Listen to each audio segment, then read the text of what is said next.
Ya, assalamualaikum warahmatullahi wabarakatuh. Bosku, ketemu lagi dengan kita Raja Masteran Channel ya. Di video kali ini kita akan sedikit sharing tentang tips merawat beberapa ekor murai batu atau banyak murai batu dalam satu rumah.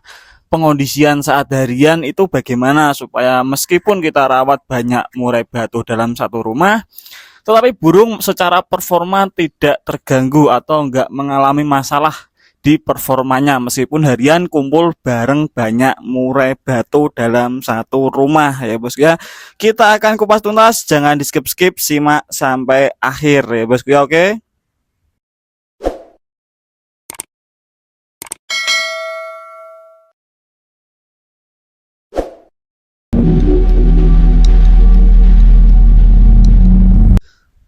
Nah, kita sambil ngembunin burung-burung di pagi hari, kita ngobrol bareng-bareng ya, Bos ya. Kita bahas tentang merawat banyak burung murai batu dalam satu rumah. Seperti yang kita lakukan di base camp Raja Masran ini, ada banyak murai batu dalam satu rumah. Untuk gacuan tuh ada 7 atau 8 ekor, terus pastolan ada 3 ekor, terus trotolan ada banyak, betina juga banyak, indukan juga satu rumah juga, dan masteran pastinya ya bos ya. Untuk burung masteran tuh ada beberapa, ada 15-an ekor lah. Nah, itu bagaimana sih tipsnya mengondisikan supaya gacuan kita ini secara performanya tidak terganggu, secara stabilnya tidak menurun, kinerjanya tidak menurun meskipun dalam satu rumah itu kumpul dengan beberapa murai batu ya bos ya. Terus untuk yang pertama kita bahas yaitu masalah pengondisian tempat, ataupun kita bahas masalah pengondisian saat di harian itu seperti apa, apakah di full krodong atau di ablak ya bos ya. Untuk kasus murai batu yang utamanya kita rawat banyak burung saat di rumah, saat harian itu biasanya saya melakukan full krodong, kecuali saat burung diembun seperti ini ataupun saat burung dijemur. Tetapi kalau masalah diembun atau dijemur itu usahakan jangan saling lihat ya bos ya, karena saya keterbatasan tempat ya seperti inilah, udah terbiasa ya bos ya. Jadi kita pakai sekat krodong atau pakai papan juga bisa biasanya. Nah, kalau punya teman-teman itu lahannya luas, halaman rumahnya ya wes taruh agak berjauhan itu lebih bagus. Tapi karena lahan saya nggak begitu luas, saya naruhnya gini lah, paling jaraknya semeter doang antara burung satu dengan burung lainnya. Tapi kalau sesama jenis murai batu dengan murai batu saat pengembunan maupun penjemuran itu kita sekat pakai kerodong atau pakai papan supaya burung nggak saling lihat ya bos ya. Kalau saling dengar itu nggak masalah lah, normal ya. Gimana caranya supaya kita nggak saling dengeran, nggak bisa.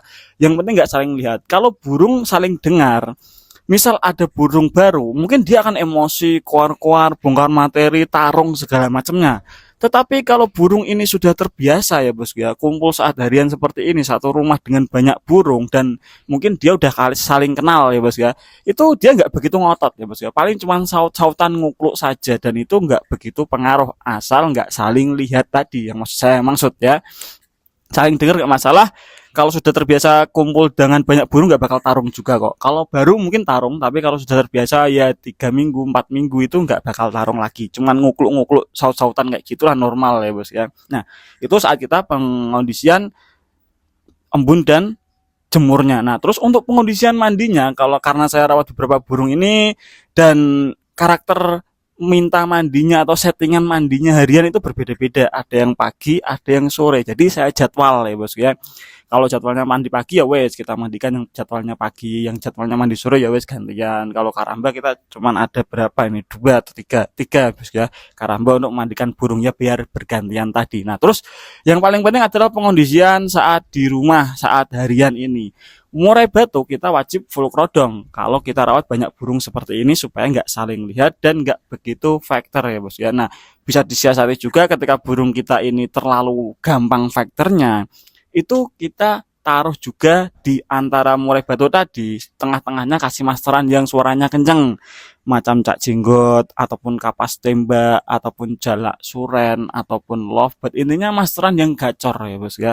Sebagai apa? Sebagai pemecah keheningan. Ketika satu murai batu ini mulai emosi, koar-koar, nah itu nanti murai batu lain pasti nyaut ya bos ya. Nah, ketika murai batu ini saling nyaut, biasanya masteran ini juga akan ikut gacor. Nah, ketika masteran gacor, suara burung yang emosi tadi agak apa ya, agak tersamarkan lah. Maksudnya seperti itu. Jadi burung nggak terlalu sering tarung saat harian ya bos ya. Tapi kalau sudah disiasati dengan memasang masteran di tengah-tengah antara dua burung tersebut kok masih saut-sautan, masih saling emosi, ya kita wajib sedikit memberi jarak ya, kita jauhkan sedikit, mungkin taruh di beda kamar atau yang satu di depan yang satu di belakang ya bos. Karena karakter burung murai batu ini kan beda-beda. Ada yang dengar murai batu cetrekan saja langsung emosi, bongkar materi segala macem, tapi ada yang santai cuman ngukluk mungkin atau cuman balesin cetrek-cetrek, mungkin kan beda-beda. Untuk kasus burung yang sensitif gampang sekali tersulut emosi, memang kadang saya agak menjauhkan ya bos ya, mungkin satu taruh di belakang dekat kamar mandi ataupun yang satu taruh di dalam kamar yang ya sekiranya dia itu nggak terlalu dekat dengan burung lain lah, karena terlalu sensitif tadi. Kalau sangat parah itu sensitifnya, maksudnya sudah nggak bisa diakali lagi, ya terpaksa kita sendirikan ya. Itu sudah kita bahas masalah murai batu yang nunggal itu seperti apa, yang harus satu rumah satu burung itu seperti apa, itu sudah kita upload videonya kemarin, silahkan disimak kalau ada yang belum nyimak ya bos ya. Nah ini kita bahas yang satu rumah banyak burung. Nah terus masalah settingan ya bos ya. Untuk masalah harian ini memang teman-teman banyak sekali yang nanya, Mas sampean banyak burung seperti itu, apakah fornya itu sama semua? Apakah porsi jangkrik hariannya sama semua? Enggak ya bos ya, saya jawab enggak. Saya di rumah ada berbagai macam merek for, tiap burung ada yang sama ada yang berbeda, tergantung kebiasaan dan kebutuhan si burung tadi ya bos ya. Kalau porsi F beda-beda, ada yang 3, ada yang 5, ada yang 7, ada yang 9, ada yang 10, beda-beda ya bos ya. Makanya saya nggak bisa apa ya, kadang kalau kita mau pergi jauh yang sampai nginep-nginep atau sampai beberapa hari nggak pulang itu agak repot. Repotnya tadi, tiap burung ini porsi hariannya beda-beda. Kalau kita samakan misal 5-5 semua jangkriknya atau 10-10 semua jangkriknya, ya nggak jalan ya bos ya, nggak bakal nemu lagi, nanti kinerjanya jelek lagi, nggak bagus lagi, karena kebutuhan burung tadi kan tiap burung beda-beda. Jadi kalau orang lain saya rasa agak kebingungan kalau belum terbiasa ya bos. Saya pun melakukan demikian. Nah misal saya harian jangkrik itu 3, biasanya yang besar-besar, tiba-tiba jangkrik di rumah tinggal yang kecil-kecil, saya tambah ya bos ya, 4 kadang atau mungkin 5, ya penyesuaian ya, itu yang bikin tambah bingung. Oke, kita nggak penting itu masalah itu. Kita lanjut pembahasan masalah rawatan harian tadi. Nah untuk kasus seperti ini, murai batu yang banyak burung dalam satu rumah ini, nah terus terkadang ada juga burung yang masalahnya itu burung ini nggak begitu terlalu bagus fisiknya, gampang emosinya, alhasil saat di rumah kumpul banyak burung seperti ini, ketika digantang nggak begitu bagus, nggak begitu ngotot, sekalipun ngotot cuman sebentar, nggak full durasi. Nah itu kan problem ya bos ya. Kalau kita punya burung seperti itu, ya mau nggak mau antara dua pilihan, kita latih fisiknya atau kita jauhkan burungnya supaya nggak terlalu capek saat harian ya.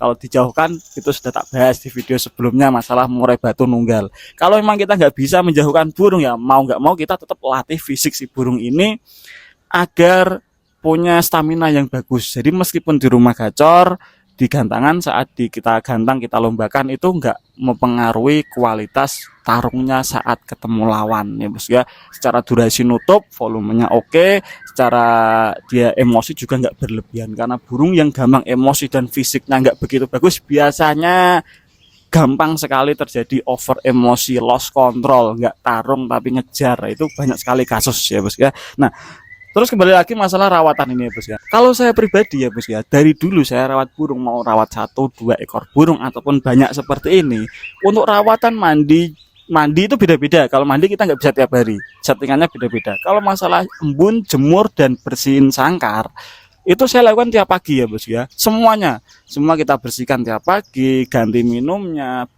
kita ganti fornya kalau kurang bagus. Kalau for kita ganti maksimal 2 hari sekali ya, habis nggak habis kita ganti kalau sudah 2 hari ya bos ya. Karena kualitas for ketika terlalu sering kena angin, kena matahari, itu kurang bagus lah ibaratnya vitaminnya. Kalau udah 2 hari kok nggak habis, tetap kita buang, kita ganti yang baru ya bos ya. Karena sekedar informasi saja, saya rawat segini itu jangkrik 1 karung atau 1 kilo itu 2 hari habis ya bos ya. Jadi kita 2 hari sekali beli jangkrik 1 karung seperti itu. Nah ini masih mending, karena beberapa masteran ada yang nggak makan jangkrik seperti kenari, lovebird, sogon, konin, itu kan nggak makan jangkrik ya bosku. Kalau lainnya makan jangkrik. Yang boros itu di trotol. Kalau trotol saya memang jangkriknya kita kasih agak banyak 10-10, soalnya kan dia masih masa pertumbuhan ya bosku. Nah terus masalah pengondisian lomba burung-burung yang kita rawat banyak dalam satu rumah ini, murai batu utamanya. Kalau karakternya tadi, burungnya itu gampang overbidai, gampang over emosi, sebisa mungkin mulai H-3 itu agak dijauhkan dari masteran, dari burung murai batu lain, atau kita tempel saja pakai masteran-masteran yang gacor lah intinya, biar suara murai batu lain itu tersamarkan. Jadi kan burung itu nggak terlalu fokus dengar suara murai batu lain, tapi fokus dengar suara burung masteran tadi. Karena perlu diingat juga, saya banyak burung seperti ini juga nggak saya gantang tiap minggu semuanya ya bos ya, gantian. Karena kita kalau berangkat gantang juga cuma 2 orang, saya dengan adik saya nggak pernah punya tim, punya bos, itu nggak pernah.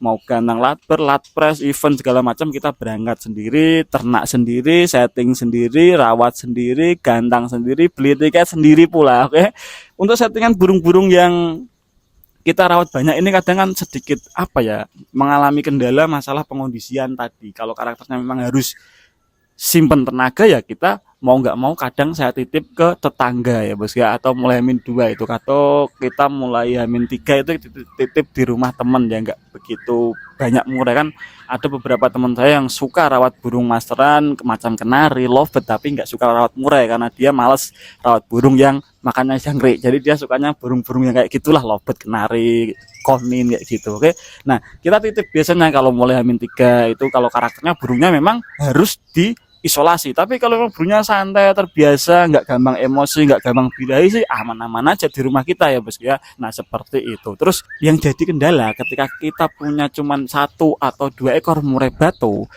yang bagus, dengan kita ini orangnya nggak sabaran, pengen gantang tiap minggu, seminggu main 3-4 sesi, ya mungkin burung kita agak kasihan ya bos ya, terlalu terforsir tenaganya nanti kalau nggak diimbangi rawatan yang bagus, yang konsisten, yang intens, nanti ditakutkan performanya akan semakin menurun dan menjadi burung yang rusak karena terlalu sering dipaksa kerja ya. Itu juga catatan. Kalau saya sukanya di situ, rawat banyak burung, bisa pakai burung ganti-ganti ya bos ya. Hari minggu ini kita pakai yang ini 2 ekor, minggu depan kita ganti lagi burungnya, seperti itu. Makanya saya sering banget kegantangan itu malah seringnya kondangan, karena burung bahan yang kita bawa ya bos ya.